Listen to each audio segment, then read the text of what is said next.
ശിശുദിന വാരാഘോഷത്തിന്റെ ഭാഗമായി ജില്ലാ ശിശു സംരക്ഷണ യൂണിറ്റും സംസ്ഥാന ബാലാവകാശ സംരക്ഷണ കമ്മീഷനും ചേർന്ന് സംഘടിപ്പിച്ച ബാലസൗഹൃദ യാത്രയ്ക്ക് മലപ്പുറം കളക്ടറേറ്റിൽ സ്വീകരണം നൽകി. ജില്ലാ കളക്ടർ VR വിനോദ് ഉദ്ഘാടനം ചെയ്തു. ജില്ലാ child protection officer Shajida Attassery, CDPOമാരായ V Prameela, Rajeena, TM Shahina, protection ഓഫീസർമാരായ AK Muhammad Salih, Muhammad Fasal Pullatt, child help line coordinator C Farisa എന്നിവർ സംസാരിച്ചു. പ്രകൃതി ദുരന്തങ്ങളും കുട്ടികളും സന്ദേശത്തിൽ വഴിക്കടവിൽ നിന്ന് ആരംഭിച്ച ബൈക്ക് റാലി ജില്ലാ വനിതാ ശിശു വികസന ഓഫീസർ KV ആശ മോൾ ഫ്ലാഗ് ഓഫ് ചെയ്തു.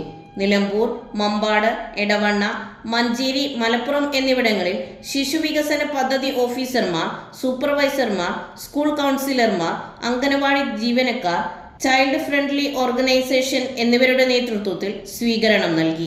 മഞ്ചേരിയിലും മലപ്പുറത്തും അർബൻ ശിശു വികസന പദ്ധതി ഓഫീസർ V പ്രമീളയുടെ നേതൃത്വത്തിൽ അംഗനവാടി പ്രവർത്തകരും നിലമ്പൂർ ചന്തക്കുന്ന് സ്റ്റാൻഡിൽ ഗുഡ് ഹോപ്പ് സ്കൂളിലെ വിദ്യാർത്ഥികളും ഫ്ലാഷ് മോബ് സംഘടിപ്പിച്ചു.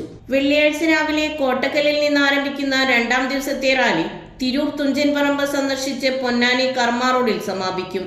കുട്ടികളുടെ അവകാശ സംരക്ഷണത്തിനുള്ള ചൈൽഡ് ഹെൽപ്പ് ലൈൻ നമ്പറിന്റെയും ബാലനിധി ഫണ്ടിന്റെയും പ്രചാരണം, കുട്ടികൾക്കെതിരായ അതിക്രമങ്ങളും അവകാശ ലംഘനങ്ങളും തടയൽ തുടങ്ങിയ ലക്ഷ്യങ്ങളോടെയാണ് ബാലസൗഹൃദ യാത്ര. ചൈൽഡ് പ്രൊട്ടക്ഷൻ യൂണിറ്റ്, ICDS ഉദ്യോഗസ്ഥർ, സന്നദ്ധ പ്രവർത്തകർ, NSS വിദ്യാർത്ഥികൾ തുടങ്ങിയവരാണ് യാത്രയിൽ പങ്കാളികളാകുന്നത്. ന്യൂസ് 99 മലപ്പുറം.